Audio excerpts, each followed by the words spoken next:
est-ce que vous auriez la gentillesse de vous présenter? Ah oui, philosophe, né en Normandie, vivant en Normandie, travaillant en Normandie, pas agrégé, pas normalien, fils d'ouvrier agricole et d'une femme de ménage qui tâche d'être fidèle à ses origines. Auteur de, je sais pas, près de 80 livres maintenant, traduit en près d'une trentaine de langues, créateur d'une université populaire en 2002 et d'une université populaire du goût un petit peu plus tard, 2006, je crois bien. À votre avis, et pardon pour l'étendue de la question, qu'est-ce que c'est qu'un intellectuel aujourd'hui, à votre avis? L'intellectuel, c'est celui qui se permet d'avoir une position englobante, c'est-à-dire qu'à partir de sa technicité, de sa compétence, on est, je ne sais pas quoi, acteur de cinéma, on est chanteur, on est journaliste, et à partir de ça, on pense qu'on est autorisé à parler de tous les sujets. Le réchauffement climatique, la vie intime privée du chef de l'État, la question de la physique nucléaire et de son état actuellement, etc. Donc il y a effectivement une capacité chez l'intellectuel à s'autoriser de lui-même à partir d'une expertise qui est la sienne pour donner des avis sur le monde comme il va. Après, il y a des individus qui estiment qu'ils peuvent être des intellectuels dans leur domaine et ne pas sortir de leur domaine de compétences. Un scientifique qui ne parlera que de questions scientifiques, par exemple, mais qui n'abordera pas les questions politiques, par exemple, ou religieuses. Mais le propre de la tradition française, du moins à partir de Clémenceau et l'apparition du terme, c'est qu'effectivement, on entre dans l'arène publique pour commenter la vie publique à partir de son domaine d'expertise qui n'est pas forcément celui sur lequel on intervient. À votre avis, est-ce que l'intellectuel d'aujourd'hui ou d'hier peut échapper à cette sorte d'impérialisme qui lui fait croire qu'il peut traiter de tout, en réalité? Je veux dire par là que, est-ce que vous tournez en dérision ou dénoncez les intellectuels qui croient possible de parler de tous les sujets? Je pense notamment à un intellectuel très médiatique d'aujourd'hui. Est-ce qu'à votre avis, vous-même, est-ce que vous vous fixez des limites ou non? Moi, j'essaie d'être sincère, c'est-à-dire que je me vois mal dire que je vais faire une réponse sur un sujet que je ne maîtrise pas. Il y a des moments où je dis ou je refuse, même parfois des interventions qu'on me propose sur des sujets que je ne connais pas et sur lesquels il me faudrait travailler. Donc je reçois une centaine de mails par jour, on me demande d'intervenir sur nombre de sujets, et parfois je dis non, je ne peux pas être compétent là-dessus, à moins que de le devenir et de travailler, mais je ne peux pas non plus travailler un mois ou deux sur une question pour intervenir une heure sur un sujet. Donc j'évacue ce genre de choses. Parfois on se retrouve sur un plateau de télévision et on nous sollicite sur une question et on a un avis de citoyen. Pas forcément un avis extrêmement compétent, mais un avis de citoyen, et on a toujours le tort de répondre, même quand on n'est pas très informé. Je pense que parfois il faudrait suspendre son jugement et dire sur ce sujet, je n'en sais pas assez pour pouvoir vous faire une réponse autre que celle du citoyen de base. Vous reliez nécessairement la définition de l'intellectuel selon vos voeux à une forme d'engagement politique ou non? Oui, parce que je pense qu'à chaque fois qu'on parle de l'intellectuel, c'est dans des perspectives politiques. Et je pense que l'intellectuel préexiste le mot, même si le mot apparaît au XIXe siècle dans la configuration de l'affaire Dreyfus, que chacun sait, il y a des intellectuels dans l'Antiquité. Et je pense qu'il y a au moins deux façons d'être intellectuel à l'endroit du pouvoir. Il y a une façon platonicienne, ou la façon de Platon, je dirais, et la façon de Diogène. La façon de Platon, c'est je conseille le prince, car il faudrait que le prince soit averti des choses essentielles, il faudrait que le philosophe devienne roi ou le roi devienne philosophe. C'est Denis de Syracuse qui est conseillé par Platon, et Platon se retrouvant d'ailleurs vendu comme un esclave. Ça montre un petit peu le degré de servilité de l'intellectuel au service du pouvoir. Et on peut être au service du pouvoir même dans l'opposition. Je veux dire que Sartre, par exemple, est le prototype du personnage platonicien qui, lui, trouve que le général de Gaulle qui restaure la République est un fasciste, mais que Castro ou les dirigeants des pays de l'Est sont des grands libérateurs et des types extraordinaires. Donc je pense que Sartre, par exemple, faisait partie de ceux qui prétendaient détester le pouvoir, mais qui finalement défendaient des pouvoirs pourvu qu'ils soient anti-bourgeois, pourvu qu'ils fassent couler le sang au nom du peuple, de la révolution, du prolétariat, etc. Et puis il y a un deuxième lignage, qui est plutôt celui qui m'intéresse, qui est celui d'un Diogène qui, lui, est contre tous les pouvoirs, parce qu'il sait ce que sont les pouvoirs et comment fonctionnent les pouvoirs. Quand Alexandre, qui est le personnage que l'on sait vient voir Diogène en lui disant « Je sais qui tu es, ta réputation t'a précédé, je viens te voir, et demande-moi ce que tu veux, je peux tout, et demande-moi ce que tu veux. » Et que Diogène lui dit « Ôte-toi de mon soleil, tire-toi, tu me fais de l'ombre, ôte-toi de mon soleil », il montre que Diogène que le véritable pouvoir, c'est le pouvoir sur soi, c'est pas le pouvoir sur autrui. Et que Diogène, philosophe, a le pouvoir sur lui-même, et que le pouvoir sur lui-même est supérieur au pouvoir que Alexandre peut avoir sur le monde. Et il y a deux lignes de force, je crois, une façon qui est platonicienne et qui va, disons, de Platon jusqu'à Bernard-Henri Lévy, pourquoi pas, et puis une autre qui est diogénienne et qui passe par un certain nombre de philosophes qui, eux, sont des hommes libres, sont des individus indépendants qui tâchent de se construire liberté, et j'essaie d'honorer ce lignage. Est-ce que vous accepteriez ce contraste un peu brutal entre ceux qui sont séduits par l'influence du pouvoir et ceux qui, au contraire, ne sont mobilisés que par le pouvoir de leur influence? Moi, je pense qu'il faut penser le pouvoir quand on est penseur et quand on est intellectuel et savoir comment il fonctionne. Pourquoi je suis libertaire et je sais que le pouvoir corrompt. Alain disait le pouvoir corrompt, le pouvoir absolu corrompt absolument. Et il dit mais je sais bien ce qu'est le pouvoir parce que si je l'avais, je sais bien ce que j'en ferais. Donc je suis assez proche de ce libertaire-là qui nous dit de toute façon le pouvoir corrompt quiconque le détient et je serais moi aussi corrompu si je devais le détenir. Donc la meilleure chose à faire c'est de ne pas le détenir, c'est d'éviter les pouvoirs institutionnels ou les pouvoirs qui nous permettent de décider et de vouloir pour autrui. Il y a des gens qui jouissent du pouvoir. C'est vrai, j'ai de la sympathie pour Régis Debray, mais Régis Debray, quand il écrit Où est-ce quoi nos seigneurs, il raconte bien comment il est fasciné par des individus qui peuvent aller de Che Guevara jusqu'à Jacques Chirac, en passant par Mitterrand et quelques autres. Et puis un De Gaulle qu'il n'a pas connu et qu'il fantasme.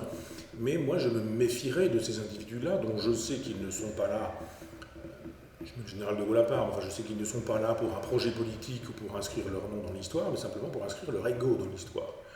Il y a des chefs d'État qui n'ont d'intérêt que de la jouissance du pouvoir pour le pouvoir.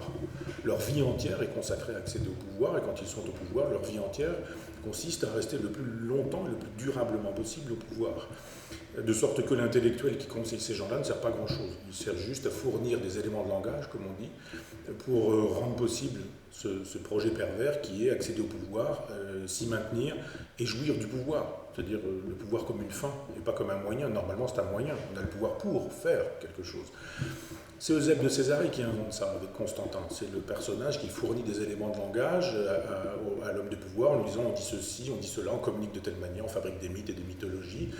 Cela ne m'intéresse pas. Le philosophe qui tourne autour du pouvoir, fasciné en pensant que le prince deviendra philosophe, se trompe. C'est un oxymore, philosophe roi et roi philosophe. Quand on est philosophe, on n'est pas roi, et quand on est roi, si on était philosophe, on ne l'est plus. Donc il faut penser dans ces termes-là et puis se dire que la philosophie est ailleurs, comme un contre-pouvoir, comme un pouvoir du contre-pouvoir, comme l'exercice d'une puissance qui n'est pas un pouvoir, et puis comme une espèce d'occasion de dire que la morale existe, qu'autre chose que le pouvoir existe, que des vertus ça existe et qu'on doit pouvoir les honorer et les vouloir. Vous avez une conception infiniment pessimiste du pouvoir en tant que tel, je vous l'ai entendu développer dans une autre émission. Est-ce qu'elle n'est pas exagérée, ou plutôt est-ce que vous êtes prêt à sauver tout de même certaines périodes où le pouvoir politique, selon vous, a été sinon exemplaire, du moins estimable? Ou est-ce que c'est le pouvoir politique en tant que tel que vous récusez parce que vous craignez qu'il ne soit que pur narcissisme?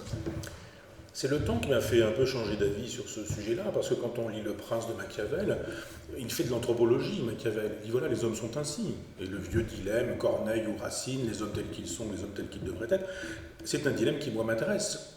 Quand on est de gauche un peu bêtement, on l'est parce qu'on considère que les hommes devraient être considérés tels qu'ils devraient être. Et s'ils ne sont pas ce qu'ils sont, c'est de la faute à la société. Et puis, quand on est de droite, on est plutôt cornélien. Quand on est de droite, on est plutôt racinien, en considérant qu'il faut composer avec les hommes tels qu'ils sont, etc. Mais on peut aussi croiser et se dire, et si on était de gauche en faisant avec les hommes tels qu'ils sont? Et l'anthropologie nous permet de savoir comment les gens fonctionnent, comment fonctionnent, puis l'éthologie aussi, surtout. Nous sommes des mammifères, et on voit bien comment les individus jouissent du pouvoir, de l'exercice du pouvoir, de la domination, de la puissance. Et je crois que ce n'est pas être pessimiste que de le savoir et de le dire, que c'est être tragique. L'optimiste voit le meilleur partout, le pessimiste voit le pire partout, le tragique tâche de voir le réel tel qu'il est. Et je pense qu'il y a dans l'exercice du pouvoir la preuve que souvent les gens ne sont pas là pour changer les choses, voir le monde autrement, mais simplement jouir des ors, jouir des voitures puissantes, jouir de tout ce qui s'arrête et des feux qui deviennent rouges pour laisser passer la caravane présidentielle. J'ai eu l'occasion une fois de voir le convoi de Mitterrand allant, j'étais dans un taxi, il y avait un blocage total et on voyait passer sous le pont le cortège de Mitterrand qui allait inaugurer la bibliothèque nationale, la bibliothèque François Mitterrand, et il y avait là une espèce de puissance dont je conçois qu'elle ne laisse pas indemne celui qui en est l'incarnation. Donc c'est pas être pessimiste que de savoir, et on le sait bien, que quand on a du pouvoir, on en fait souvent un mauvais exercice, et on en fait un bon exercice que quand les contre-pouvoirs sont là pour nous rappeler qu'on n'a pas le pouvoir comme une fin en soi, mais qu'on a le pouvoir pour en faire quelque chose, et que souvent on a été élu d'ailleurs, non pas pour le pouvoir, mais pour faire quelque chose de ce pouvoir. Il n'y aurait pas d'exception dans votre vision. Il n'y a pas d'exemple qui vous permettrait en totale sincérité de démentir cette vision-là, Si, qui est réaliste, pessimiste. Oui, mais des figures qui échappent à ça, je pense, et des grandes figures, des grands hommes. On a récemment parlé de Cincinnatus, Montebourg en l'occurrence, qui est loin d'être Cincinnatus, mais c'est un personnage qui m'intéresse, cette façon de dire je viens pour servir la République, pour sauver la République, et quand la République est sauvée, je fais mon travail, je retourne à ma charrue. Il y a des individus ou Spartacus, mais en même temps on sait comment ça s'est terminé. Le général de Gaulle, donc je pense qu'il y a plusieurs périodes dans son existence, mais qui, le jour du 18 juin, ne fait pas ça pour être président de la Ve République. Il le fait parce qu'il croit qu'il faut le faire, qu'il y a le devoir de faire ce genre de choses.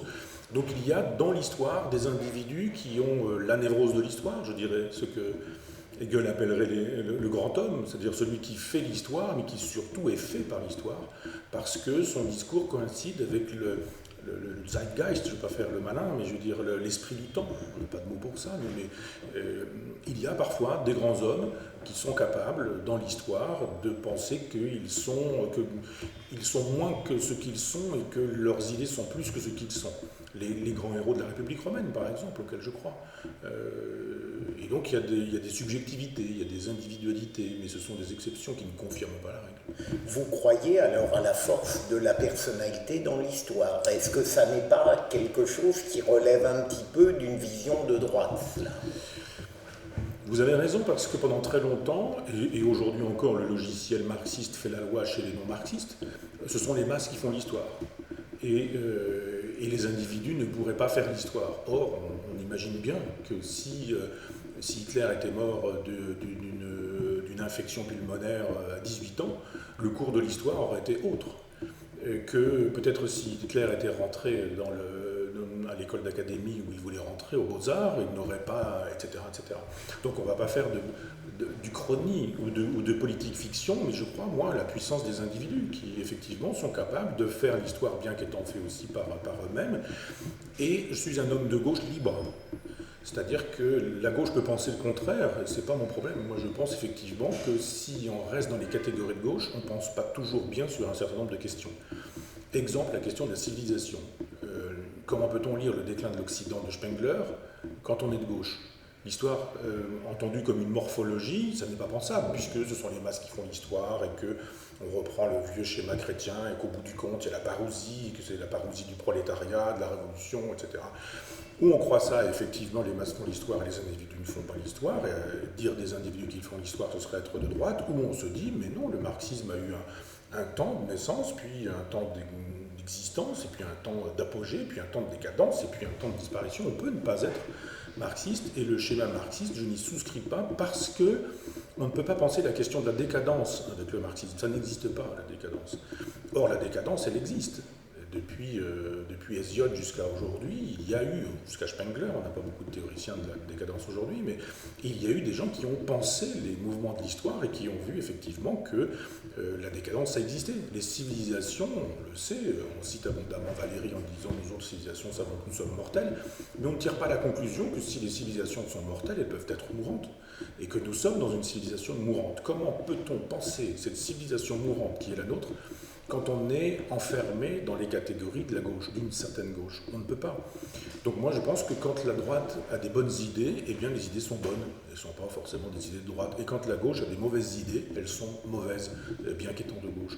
Je pense qu'il faut à un moment donné avoir la liberté qui nous permet de dire que ce que l'on est parfois limité et que parfois ce que l'autre est et que nous ne sommes pas est supérieur à ce que nous sommes. Pour le dire plus concrètement, moi, quand je suis athée, je préfère un chrétien intelligent à un athée débile. Moi qui suis de gauche, je préfère un homme de droite intelligent à un homme de gauche débile. Et même si je reste un athée, un homme de gauche, avec les idées qui sont les siennes, je pense qu'on doit pouvoir aller chercher à droite les bonnes idées. Il y en a chez Junger, il y en a chez Freud, Julien Freud, il y en a chez Spengler, il y en a chez Toynbee, il y en a chez plein d'individus qui nous permettent de penser le monde. Emmanuel Terré avait fait un livre récemment qui s'appelait Penser à droite. Et j'ai trouvé ce livre très intéressant parce qu'on s'interdit de penser la moitié du monde en considérant qu'on a des catégories a priori pour voir le monde. Non, on voit le monde et puis les catégories nous servent si elles peuvent nous servir. Et puis accessoirement, elles sont de droite ou de gauche, elles sont chrétiennes ou athées. Vous n'avez jamais été marxiste. Non. Ce que vous dites là, vous l'avez toujours pensé sur la nécessité de n'avoir pas de guerre, d'aller puiser à droite ou à gauche avec intelligence et liberté? Non. Je ne vais pas dire que je n'ai pas toujours été intelligent, ça voudrait dire que je le suis. Mais ça me paraît normal qu'à 17 ans, on n'ait pas l'esprit critique ni la culture qui nous permet de penser librement. Donc on est dans une famille et puis c'est agréable d'être dans une famille. À gauche on pense ça, on est contre la peine de mort, on est féministe, on est écologiste, on est pour la morale, et puis les autres en face ils sont méchants, et puis etc.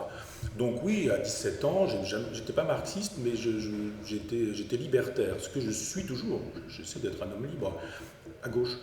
Et j'ai été moi aussi contaminé par l'idéologie qui dispense de penser. Et puis l'idéologie qui fait qu'on n'est pas tout seul, on est en troupeau. Et quand on est dans un troupeau, c'est bien parce qu'on a des gens qui nous aident, on a des tribus, on a des individus qui nous envoient des ascenseurs, qui nous renvoient des ascenseurs. Moi, ça n'a jamais été vraiment mon cas.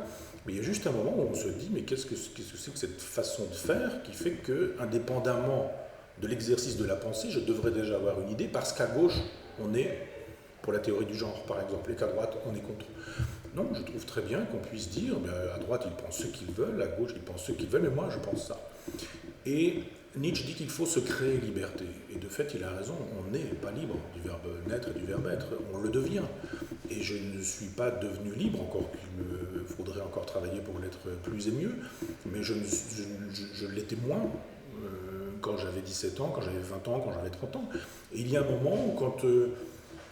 naïf comme je l'étais, on arrive en publiant des livres à Paris, qu'on a des critiques, et on se dit mais pourquoi on écrit ça sur ce livre que je n'ai pas écrit? Puis après on comprend dans quel monde on est et comment les gens se réclament de la gauche sans être de gauche, ou du christianisme sans être chrétien. Moi ce que je reproche aux chrétiens, c'est de ne pas être chrétien. Ce que je reproche aux gens de gauche, c'est de ne pas être de gauche, c'est-à-dire de ne pas partager, de ne pas être fraternel, de ne pas dire ben voilà, mon argent, je vais le partager, je vais le donner, je vais l'utiliser à certaines causes, etc. Je dis mais vous qui êtes de gauche, vous faites quoi pour pouvoir dire que votre vie est de gauche? Vous qui êtes chrétien, quand l'êtes-vous? J'ai des chrétiens qui, moi, me font des menaces de mort ou me traitent de tous les noms. J'ai reçu une lettre d'un curé l'autre jour qui était extrêmement insultante, mais je me dis pourquoi il veut me donner raison, ce monsieur qui est curé, en montrant qu'effectivement sa religion est impossible à vivre. Donc ce sont des idées qu'on ne peut avoir que le temps passant, et que quand on travaille, quand on réfléchit, quand on passe l'histoire de la philosophie ou l'histoire tout court à la moulinette et qu'on découvre les leçons de l'histoire. Tout le monde dit il faut connaître le passé pour que ça ne se reproduise pas, etc. On connaît le passé, puis ça se reproduit quand même. Moi, je souhaite tirer des leçons de l'histoire en disant, j'ai compris que l'exercice de la liberté était probablement périlleux, mais tellement jubilatoire. On est seul, mais en même temps, c'est quelque chose qu'on ne comprend que tard dans la vie, et que certains parfois probablement ne comprennent pas. Mais je veux dire que la gauche m'a aidé à me défaire de ça, parce que j'y ai été beaucoup brocardé. Je suis régulièrement maltraité dans les journaux de gauche et ignoré par les journaux de droite. Puis je dis, peu importe, le problème n'est pas là. Moi, je sais ce que je fais, comment je pense, comment je travaille, et c'est ça qui est le plus important pour moi, ma conscience. Libertarisme et gauche. Vous avez indiqué, et je le comprends bien, à quel point vous êtes presque affamé de liberté. Comment reliez-vous ça tout de même à l'ancrage que vous voulez à gauche? Qu'est-ce qui fait que vous ne pouvez pas, si vous le souhaitiez, franchir la frontière entre la droite et la gauche? Quelle est pour vous la spécificité honorable de la gauche? Théoriquement, le souci du peuple. L'incapacité théoriquement encore à oublier le peuple. C'est-à-dire que c'est la gauche qui sort les enfants des mines pour les mettre à l'école. C'est la gauche qui abolit la peine de mort, c'est la gauche qui réduit le temps de travail, c'est la gauche qui, grâce aux syndicats, permet d'améliorer la vie des gens au quotidien. C'est la gauche qui considère que, normalement, la vie d'un ouvrier, ça doit compter beaucoup plus que les bénéfices de l'entreprise.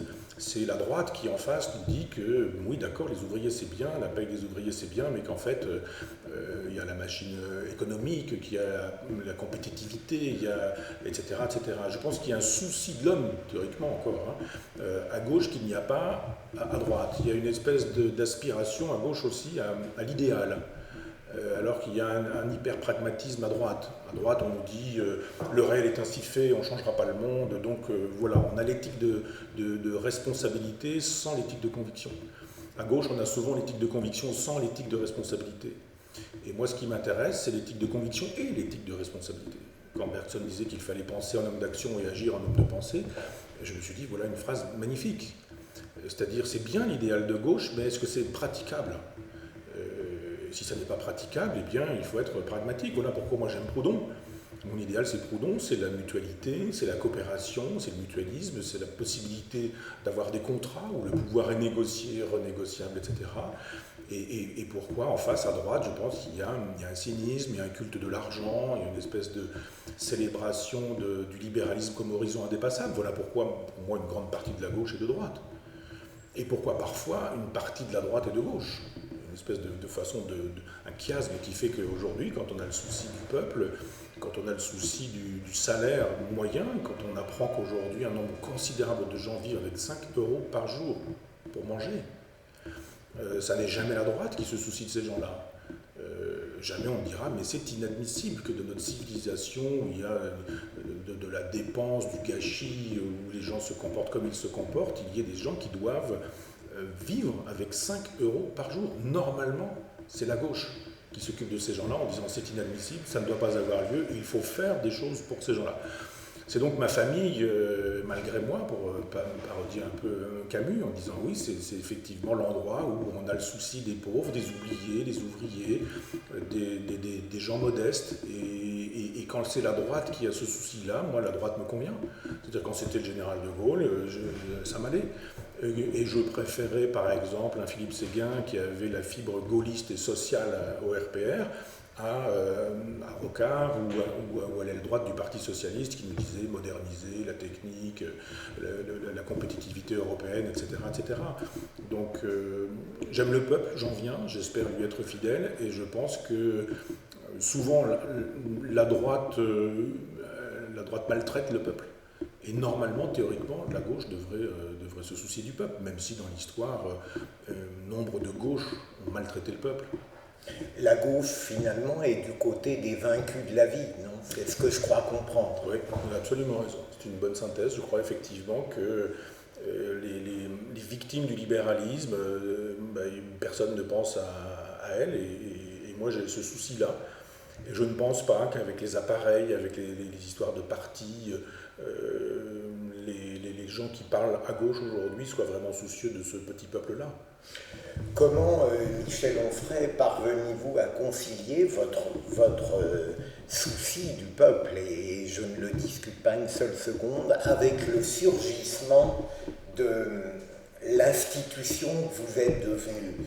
Comment relier à la fois le souci de servir une communauté qui vous est chère et proche, et en même temps cultiver cette aspiration que médiatiquement, politiquement, intellectuellement vous avez, qui fait de vous une solitude, aujourd'hui certes discutée parfois, mais tout de même assez triomphante?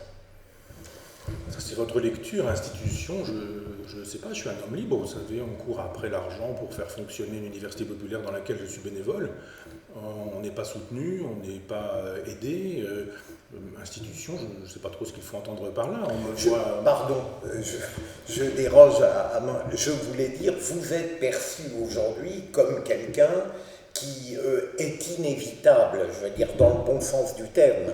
Vous n'êtes plus un intellectuel modeste dans une cohorte d'intellectuels, vous êtes quelqu'un, qu'on l'aime ou qu'on le déteste, qui est emblématique de quelque chose. Et donc, il y a une forme de solitude, je veux dire, éclatante, qui peut paraître contradictoire avec la nécessité de vous accorder avec le sentiment populaire.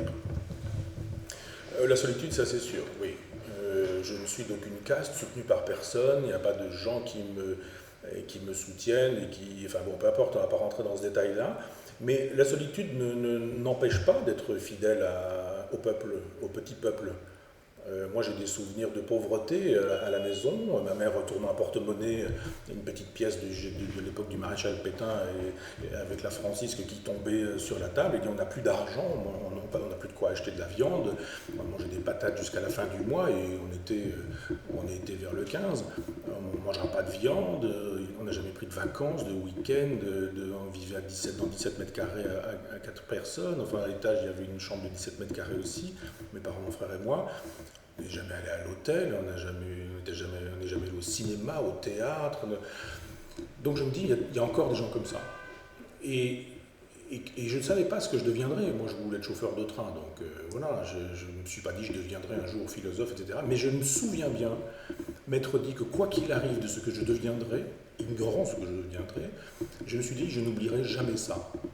Les gens qui n'ont pas les moyens de manger, les gens qui sont interdits de tout, les gens qui sont des pauvres en tout, pauvres en culture, pauvres en savoir, pauvres en pouvoir d'achat, etc.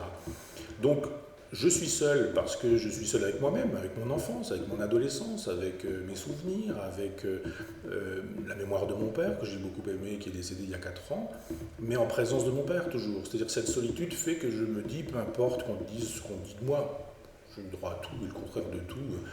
Et je me dis, mais c'est sous le regard de mon père que je vivais. Je n'aurais pas aimé que mon père dise, c'est pas bien ce que tu as fait.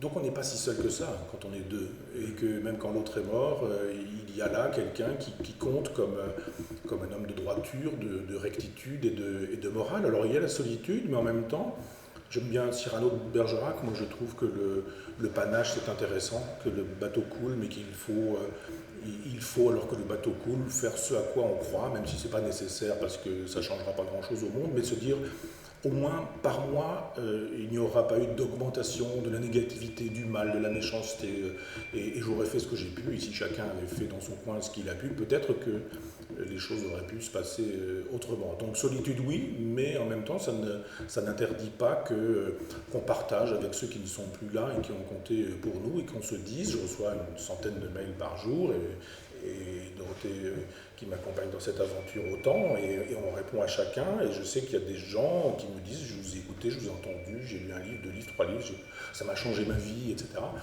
Et je crois que ça crée des devoirs, ça n'ouvre pas des droits, et que c'est une apparente solitude, parce que je sais que, indépendamment de ça, souvent dans le train, dans les avions, ça me permet d'aller parfois de voyager dans le cockpit ou des choses comme ça, mais des gens qui me disent on aime beaucoup ce que vous faites, et je me dis mais oui, il y a cette solitude, mais en même temps il y a une communauté qui s'est faite, qui est assez invisible, mais dont je sais qu'elle existe, parce que de temps en temps, je vois par un mail, un courrier, quelqu'un qui m'arrête dans la rue, quelqu'un qui me dit 2 mots, que toutes les solitudes qui sont les nôtres, c'est le cas de tout le monde, sont plus ou moins attaquées au bon sens du terme par telle ou telle chose, et que ma solitude se trouve quand même bien attaquée parce que je reste quand même quelqu'un à qui on dit souvent merci, vous nous faites du bien, les paroles qu'on entend dans votre bouche sont celles qu'on aimerait avoir mais qu'on n'a pas parce qu'on ne sait pas s'exprimer, on ne sait pas parler ou je ne sais pas quoi. Et je me dis alors que je n'ai peut-être pas trop démérité dans ce projet que j'ai eu, projet originaire existentiel, aurait dit Sartre, mais ce projet que j'ai eu de me dire n'oublie pas d'où tu viens. Justement, l'enfance, la jeunesse, la forte tendresse, la belle nostalgie, notamment pour votre père, ça aurait pu entraîner chez vous aujourd'hui frustration, aigreur, ressentiment. Et je suis frappé par le fait que vous y échappez totalement, qu'il n'y a pas à proprement parler de jalousie sociale chez vous. Est-ce que c'est à cause de votre formation de philosophe ou peut-être au-delà même de la littérature que vous êtes parvenu à transcender cette histoire personnelle en la gardant dans votre cœur, bien sûr? J'aurais pu devenir méchant si je n'avais pas eu la chance d'être édité, soutenu par des éditeurs, soutenu par des libraires, soutenu par des lecteurs, etc. etc. Donc j'aurais mauvaise grâce à me plaindre venant de là où je viens. J'ai quand même de la chance d'être devenu ce que je suis et j'aurais mauvaise grâce à être jaloux ou envieux. Je n'ai jamais effectivement envié quelqu'un en disant je voudrais être lui ou il a ça et c'est quelque chose qu'il m'a pris. Mon modèle n'est pas chez autrui. Je ne suis pas soucieux d'autrui. Si quelqu'un est riche, ça ne me gêne pas. Si quelqu'un est pauvre, ça me gêne. Si quelqu'un a du pouvoir, de la puissance, très bien pour lui. Moi, j'ai refusé plein de postes où il y avait du pouvoir et de la puissance parce que ça ne m'intéressait pas et j'en fais pas forcément état. C'est pas intéressant. Après, ça devient de l'affectation et dire qu'on est modeste n'est pas modeste, est un fait d'immodestie.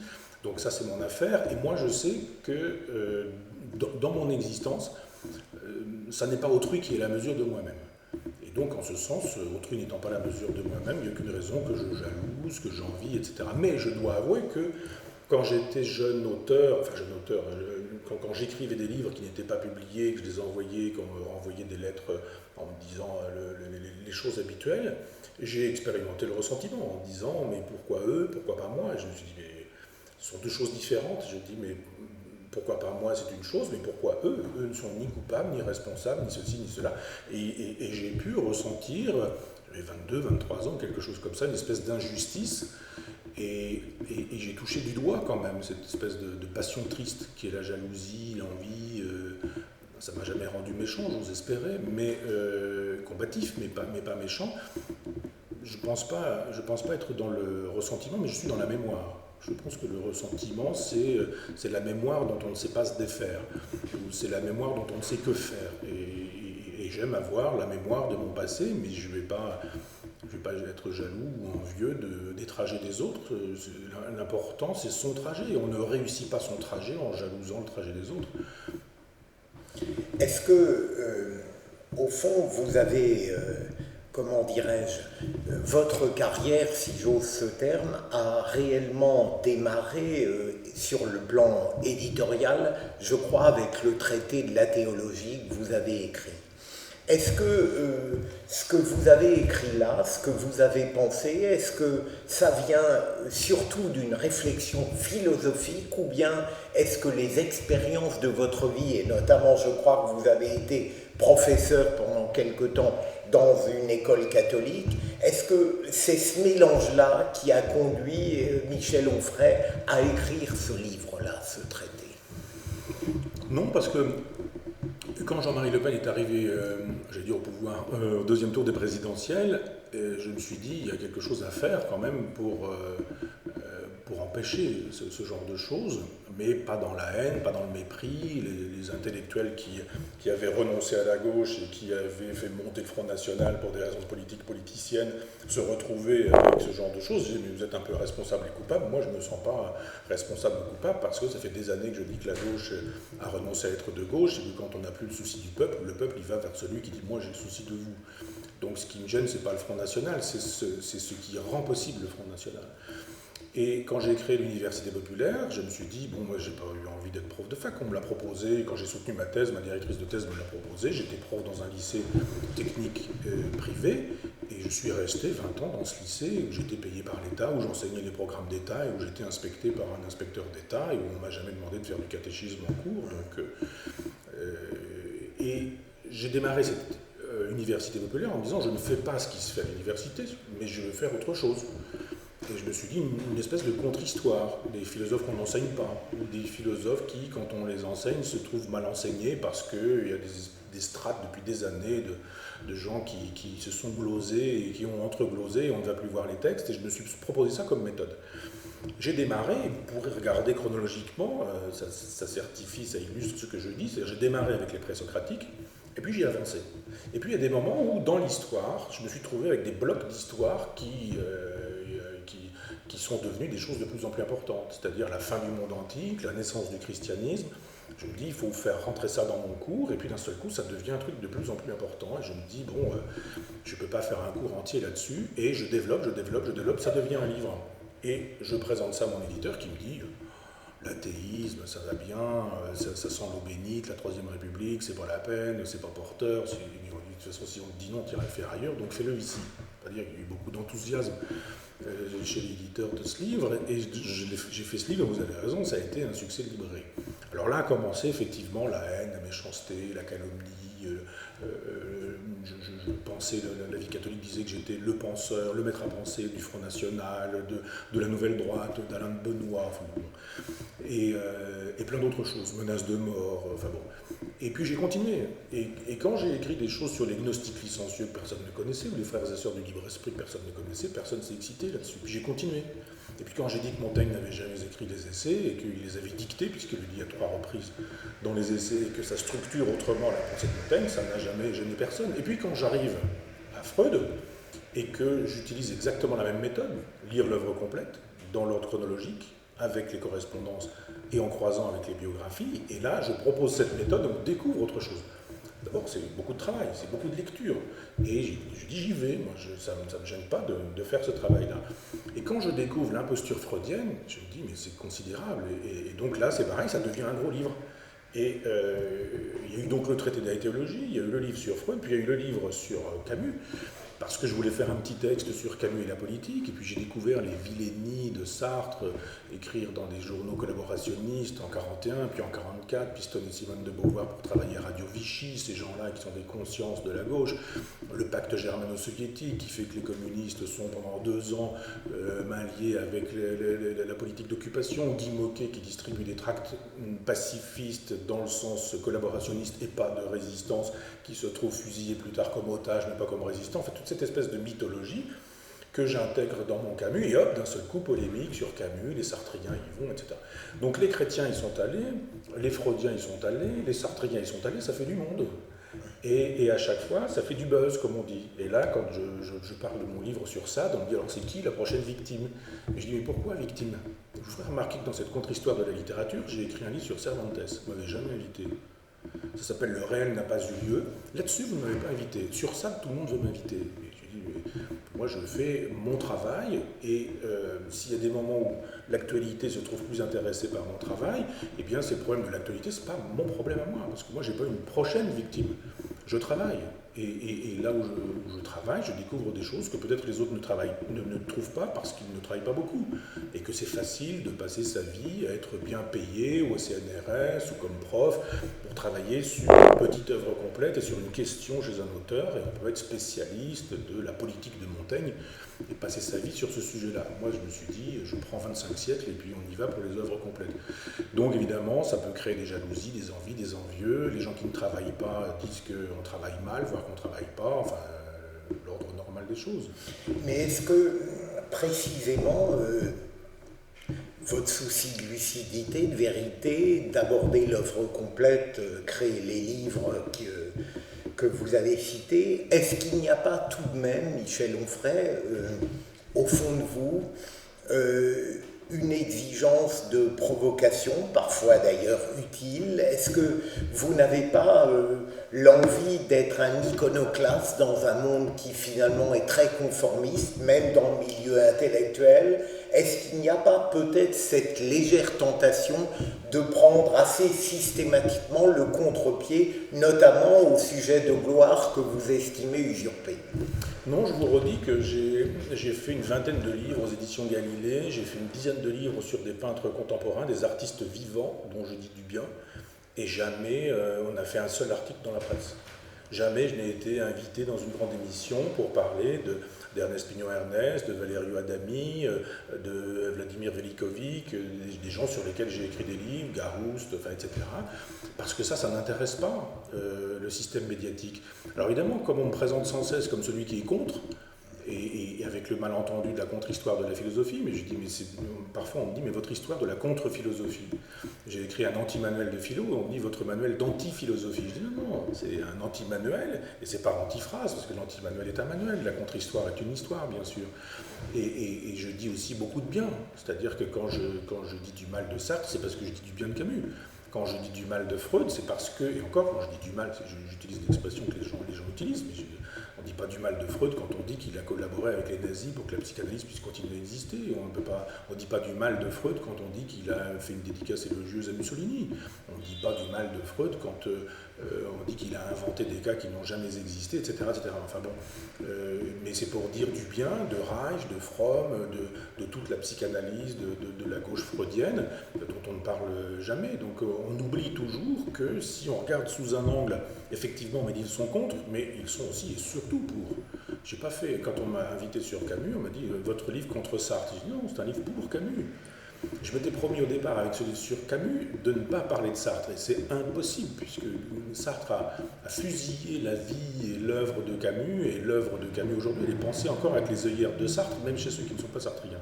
Donc je me suis dit non, c'est quelque chose d'infaisable, et là encore, c'est le culte de la petite phrase dans une émission qui fait que vous avez travaillé sur un gros dossier, que vous avez lu l'œuvre complète, que vous avez tout lu, et que vous vous retrouvez sur un plateau de télévision avec un livre qui fait 1 million de signes, 600 pages, et on vous dit, oh, dites donc, qu'est-ce que vous lui mettez à Sartre? Et voilà la question. Et il faut y aller sur un plateau où il y a 4 personnes, et alors évidemment, on dit une chose, et puis après, mais on ne dira rien, on ne posera pas une question sur le Camus libertaire, en disant, mais quel beau livre qui nous dit enfin que Camus était un philosophe libertaire. Jamais. C'est toujours, ah ben dites donc Simone de Beauvoir, qu'est-ce que vous lui mettez? Ah ben dites donc Jean-Paul Sartre, etc. Alors, moi je ne suis pas provocateur. C'est-à-dire que je n'outre pas ma pensée en disant ça va produire des effets. Je pense comme je pense, et parfois des gens imaginent que je suis dans une transe. Je ne suis pas un iconoclaste par plaisir. Je dis des choses et des gens disent mais ça ne se dit pas.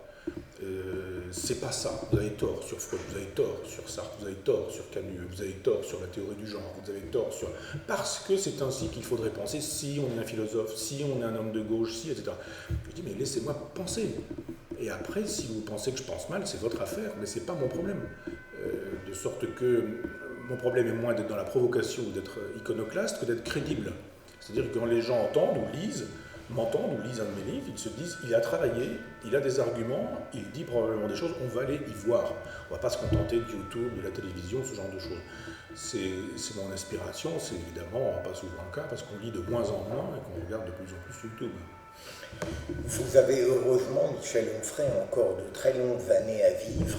Si aujourd'hui, vous aviez à faire une sorte de bilan en m'indiquant ce qui vous est le plus cher dans les multiples créations que vous avez opérées, parce que vous avez tout le monde l'admet, une puissance de travail phénoménale, et ça ne conduit pas à de l'approximation. Au fond, quelle chose vous sauveriez absolument? Est-ce que ce serait l'Université populaire de Caen ou d'autres œuvres, s'il fallait en distinguer une? J'ai perdu mon père il y a 4 ans, et puis j'ai perdu ma compagne il y a 1 an, et ça m'a considérablement changé. C'est évident que la vie n'est plus la même, et qu'on perd nombre de repères, et qu'il faut continuer à vivre, à exister, etc. Et j'ai travaillé un livre qui est fini maintenant, qui s'appelle Cosmos. Et j'écris dans ce livre que Cosmos est mon premier livre. Et ce n'est pas une formule, ce n'est pas une façon de dire ça va faire une 4e de couverture, ou une jaquette, ou je ne sais pas quoi, c'est bon pour la vente. Je le pense vraiment, c'est-à-dire que j'ai l'impression que tous ces livres qui ont précédé ont rendu possible l'écriture de ce livre, qui s'appelle Cosmos, et qui, au fur et à mesure que je le faisais, je me disais, mais ce sera une trilogie, il y en aura un autre qui s'appellera Décadence, un autre qui s'appellera Sagesse. Le premier est une philosophie de la nature, l'autre une philosophie de l'histoire, et l'autre une philosophie de la morale. Et je me dis, ça ne me gênerait pas que tous mes livres précédents disparaissent, si on se souvient de Cosmos un jour, peut-être, je n'en sais rien. Peut-être que si je vis un certain temps, je mettrai aussi ces livres-là de côté un jour, en me disant, non, c'est pas ça, mais c'est ça. J'ai aussi écrit des pièces de prose poétique qui ont été données en théâtre et qui sont des textes aussi auxquels je tiens, Recours aux forêts, La sagesse des abeilles, La constellation de la baleine. Et puis je suis en train de travailler un quatrième, on aura une théorie des éléments. Ça peut peut-être être ça aussi un jour, parce que peut-être des gens modestes intellectuellement me diront Cosmos, on n'y arrive pas, quoi. Il y a des moments où c'est un peu compliqué. Or, recours aux forêts, sagesse des abeilles, etc. J'utilise un vocabulaire poétique, mais pas du tout la poésie d'aujourd'hui, une poésie contemporaine qui est hermétique, fermée, intellectuelle, cérébrale, conceptuelle, et ça ne m'intéresse pas du tout, mais j'aime bien le souffle épique des premières poésies. Les sagas, par exemple, ou les textes, des textes fondateurs des religions, les textes mythologiques, et je suis plutôt dans cet esprit-là, et peut-être qu'un jour de bilan, je me dirais, ben non, Cosmos, décadence et sagesse, ça fait partie du reste et c'est pas plus important que je l'imaginais, simplement c'est le dernier né, ou c'est le prochain à naître et c'est celui dont on se dit qu'il est préférable au précédent. Et puis peut-être qu'un jour où tout s'arrêtera, et je me dirai, voilà, je vais bientôt mourir et je le sais, je ne dirai pas ce qui a importé, ce sont mes œuvres, des œuvres de papier, ou des choses comme Université populaire ou Université populaire du goût, mais d'avoir pu traverser l'existence en disant, ben voilà, moi j'ai pas augmenté la négativité, j'ai fait de mon mieux, et avec panache, on fait sa révérence et on s'en va. Oui. Est-ce que le bonheur aujourd'hui, vous l'éprouvez, Michel Onfray, ou est-ce que, à partir de ce que vous avez vécu, des tragédies récentes, de votre propre enfance, est-ce que c'est quelque chose qui vous fait peur? Le bonheur? Oui. Ça ne peut pas me faire peur, simplement je pense qu'on ne pense pas le bonheur à 20 ans comme à 50 ans, et pas à 20 ans quand on démarre dans la vie avec tous les gens qu'on aime autour de soi, et quand à 50 ans, 55 ans, on a perdu des gens, on va en perdre d'autres, et qu'on a assisté à 13 années de maladie chez sa compagne, etc., etc. Donc il y a un moment donné où le bonheur il est positif, c'est-à-dire on est plutôt un disciple d'Épicure, et puis à un moment donné où le bonheur il est négatif, on est plutôt un disciple des stoïciens, et où on se dit je ne suis pas malheureux, ça suffira à mon bonheur. Donc j'en suis là, c'est-à-dire j'ai mon corps qui est plus le même, qui n'obéit plus comme il obéissait précédemment, avec des fatigues que j'ignorais, avec mille choses qui font qu'on se dit bon ben voilà quoi, quand je sais que de ma fenêtre je vois un hôpital qui était le centre anticancéreux et que je me dis mais il y a des gens qui s'y trouvent, puis il y a des gens qui meurent, puis il y a des gens qui à mon âge, ceci, cela. On a une conception du bonheur qui est plutôt négative au sens moral du terme, mais au sens mathématique du terme, c'est-à-dire ce qui n'est pas négatif n'étant pas là, je suis heureux.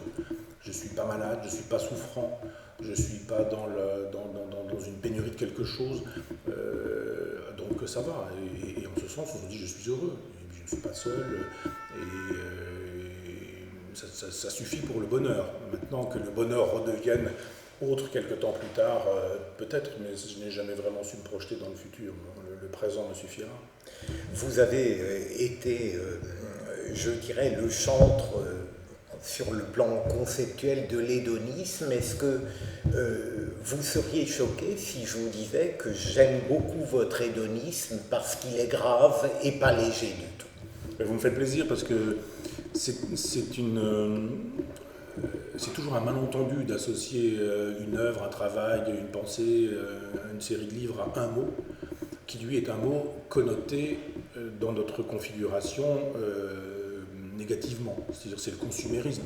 L'hédonisme, c'est le plaisir, c'est la jouissance, cigarettes, whisky, petit pépé, voitures décapotables, les beaux cigares, les grands vins millésimés, etc., etc., les collections de filles, ce genre de choses. C'est évidemment un malentendu général. On se trompe quand on pense l'hédonisme dans ces termes-là, sauf que c'est facile. C'était facile à une époque, on m'appelait, dès que les bronzages arrivaient, pour l'été, la drague, les machins, excusez-moi, mais j'ai pas écrit théorie du corps amoureux pour ça, quoi. Et faire une théorie grave, vous avez raison, de l'hédonisme, c'est dire, mais nous allons mourir, il n'y a rien après la mort, chaque seconde est unique, et si nous ne savons pas pleinement profiter de cette seconde, alors la punition, elle est ici et maintenant. Il n'y a pas une punition après, il y a simplement une punition ici, on est passé à côté de sa vie. Et l'hédonisme, c'est l'art d'habiter pleinement chaque instant. Donc c'est pas de collectionner les filles et d'avoir une cave de grands vins. L'hédonisme, c'est un parfum, une odeur, être sensible à une variation de lumière, à une présence, c'est partout où la jouissance est possible. tirer un livre de la bibliothèque, ouvrir n'importe où, lire 5 lignes de Montaigne parce que Montaigne se trouve là, etc. C'est regarder la qualité de la lumière, c'est savoir que, etc. etc. Enfin, cet hédonisme-là, effectivement, il est un art d'habiter pleinement l'instant et n'a pas grand-chose à voir avec la jubilation consumériste. Donc, pendant très longtemps, j'ai voulu me battre contre ça, puis à un moment donné, je me suis dit, on ne peut pas se battre. Je dis souvent que la réputation, c'est la somme des malentendus qu'on accumule sur son compte.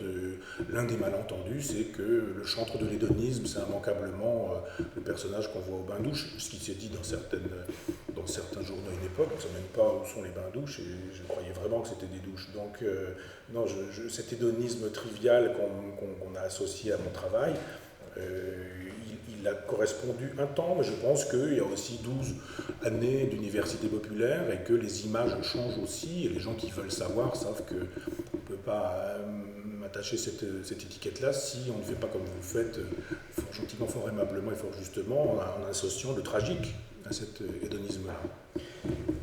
Mon avant-dernière question, Michel Onfray, tout cela passe trop vite. Comment jouir intensément de l'instant quand on sait qu'on va mourir? C'est justement parce qu'on sait qu'on va mourir qu'il faut jouir de chaque instant. Et c'est vrai que Marc Aurèle j'ai beaucoup aimé la philosophie antique et je l'aime toujours autant. Et le volume qui s'appellera Sagesse ne sera jamais qu'une relecture de la totalité des techniques d'existence de la philosophie antique. Mais quand Marc Aurèle dit « mais les hommes vivent comme s'ils ne devaient jamais mourir », je me suis dit, mais il a raison, on fait comme si ça arrivera, d'accord, mais demain, plus tard, quoi. Et puis il arrive un moment où on va mourir et on se dit, mais je n'avais pas prévu. Et puis on se dit, bah oui, quoi, voilà, ça arrive toujours trop tôt, quel que soit l'âge. Et j'ai compris ça, moi, avec mon vieux maître, Lucien Gerfagnon, qui m'enseignait Lucrèce à l'université. Et je me suis dit, effectivement, on a un paradis sur Terre. Et pas après la vie, l'important, c'est pas la vie après la mort, il n'y en a pas, c'est la vie avant la mort. La vie avant la mort, elle est susceptible d'être paradisiaque si on est capable dans chaque instant de se dire il y a matière à jubilation. Ce que je disais tout à l'heure, des odeurs, des parfums, des intonations, des présences, des possibilités de réactiver du passé ou d'activer du futur, c'est-à-dire d'avoir une nostalgie heureuse, mais aussi d'avoir une futurition joyeuse. Je vais faire ceci, j'ai le projet de cela, ou ce genre de choses. Et c'est une ascèse, l'art d'habiter l'instant. Et personne ne fait ça. On ne vit que dans une civilisation de l'instant pur. Plus personne n'est capable de se souvenir du passé, plus personne n'est capable d'envisager l'avenir. On est dans la jouissance immédiate et un clou chassant l'autre, voilà. Je dis, mais c'est pas ça qu'il faut faire. C'est faire de chaque seconde une œuvre d'art, de chaque instant une œuvre d'art. Pas un chef-d'œuvre, mais une œuvre d'art, c'est-à-dire quelque chose qui ne se duplique pas. Ma vie, c'est pas la vie du voisin. Et la vie du voisin, elle doit être menée dans cette même perspective. Chacun doit pouvoir rendre dense les instants qui constituent son existence. Et si, c'est un pari que je fais, mais si on a fait ça, je pense que le jour où la mort arrive et se présente, on se dit, ben, du moins, j'ai pas raté ce que j'ai fait jusque-là. Ça s'arrête, mais au moins précédemment, j'aurais vécu. Michel Onfray, ma dernière question, elle sera forcément un peu longue. Au fond, une personnalité hors du commun, une puissance de travail phénoménale, une adhésion, un respect de beaucoup de citoyens français tout de même, une multitude de goûts et de passions, l'art, la gastronomie, l'enseignement, le goût, la littérature, la philosophie, le combat, la polémique. Et comme j'avais aimé votre petit texte à l'époque sur Jean-Paul Sartre à propos de la publication de certaines lettres, et est-ce que vous avez dit tout à l'heure qu'un philosophe ne pouvait pas être un roi et qu'un roi ne pouvait pas être un philosophe? Est-ce que profondément vous ne vous sentez pas aujourd'hui dans le milieu intellectuel et médiatique tel qu'il existe comme une sorte de roi? Non, comme l'un d'entre eux. Et comme dans un marché, si vous voulez, dans un marché, vous pouvez acheter des vêtements, du poisson, de la viande, des légumes, des fruits. Et on fait son marché. Il y a aujourd'hui un paysage philosophique intéressant avec des extrêmes. Et je trouve très bien qu'il y ait des Badiou, Rancière, Balibar, etc., Macheret, des gens qui fonctionnent toujours sur le logiciel marxiste des années 70, qu'il y ait des libéraux à la Bernard-Henri Lévy, etc., ou Luc Ferry, des philosophes de droite, qu'il y ait des gens comme Régis Debray ou comme Alain Finkielkraut, etc. Et je me dis, en Sponville, il y a matière à faire son marché aujourd'hui, quand on a envie d'une pensée de droite, d'une pensée de gauche, d'une pensée libérale, d'une pensée libertaire, etc. Et je suis l'un d'entre eux, mais roi sûrement pas. La dernière phrase des mots de Sartre sur le plan humain, est-ce qu'elle vous satisferait? Un homme fait de tous les autres, qui vaut n'importe qui et que vaut n'importe qui. C'est une phrase terrible, écrite par un normalien brillant, qui a juste voulu faire la démonstration dans la nausée, dans les mots, qu'il pouvait faire un exercice de style extrêmement brillant pour attirer l'attention sur la performance littéraire, en espérant qu'on ne verrait pas que là où les mots s'arrêtent, tout devrait commencer. Je pense que c'est une fausse autobiographie qui est faite pour masquer la véritable autobiographie. L'autobiographie, elle est dans le Baudelaire. Quand Baudelaire, avec le général Opic qui vole sa maman, se retrouve dans une configuration qui est celle de Sartre, dont on voit qu'il se fait piquer sa mère par un beau-père et qu'il va passer sa vie à emmerder, pardonnez-moi l'expression, mais à emmerder le bourgeois, simplement parce que ce qu'il cherche, c'est à ennuyer le beau-père. Donc voilà un personnage qui a passé sa vie à être prétendument du côté du peuple, il ne faut pas désespérer Billancourt, etc., et qui a juste eu envie de régler ses comptes avec un beau-père qui lui a volé sa mère, et quand le beau-père est décédé, d'ailleurs, il s'est mis à vivre avec sa mère jusqu'à ce que sa mère disparaisse. C'est sa mère qui faisait ses déclarations d'impôts, etc. Enfin, il y a quelque chose d'assez pitoyable chez Sartre, et pour cacher ça, lui qui disait « j'ai pas d'inconscient », je ne suis pas freudien, mais je n'aurais pas la bêtise de dire que je n'ai pas d'inconscient. Je n'ai pas d'inconscient selon Freud, l'inconscient freudien, mais j'en ai un évidemment comme tout le monde. Et je pense que c'est l'un des... Je n'ai pas lu tout Sartre, je n'ai pas lu par exemple les romans qui me sont tombés des mains. Et je veux dire que les exercices de style littéraire des mots, c'est vraiment de haute volée et c'est vraiment très bien fait. Donc cette dernière phrase, c'est un peu construit comme une nouvelle de Maupassant, c'est-à-dire il faut vraiment finir là-dessus, quoi. Et c'est la phrase la phrase de l'imposteur. Sartre est quelqu'un qui a passé sa vie à vouloir être célèbre, à vouloir laisser son nom dans l'histoire. Il le dit dans sa correspondance avec Simone de Beauvoir, en disant « il nous faut rentrer dans l'histoire », etc. Qui se sert de la résistance, après évidemment, sans avoir été résistant, qui se servira du Parti communiste, qui se servira de tout pour devenir célèbre, il devient célèbre, il rentre dans la Pléiade, il a obtenu ce qu'il voulait, et là il nous fait le coup du « je ne suis rien », enfin, petit personnage de rien du tout, qui rassemble tous les autres. C'est pas vrai, c'est très exactement le contraire. Voilà quelqu'un qui, avec Simone de Beauvoir, a passé sa vie à vouloir devenir ce qu'il est devenu, c'est-à-dire une icône, une institution et un mythe. Mais qu'il ne nous fasse pas croire qu'il résume et qu'il rassemble tous les autres hommes. Les autres hommes, ils ne savaient même pas que ça existait. C'est une belle formule, mais vous n'y adhérez pas. C'est une formule de normalien. Voilà. Je n'adhère pas, la plupart du temps, aux formules de normalien. J'aimerais tellement continuer, Michel Onfray, mais il faut que je me taise et je ne saurais trop vous remercier de m'avoir consacré ces 50 minutes. Merci beaucoup. Merci à vous. Merci.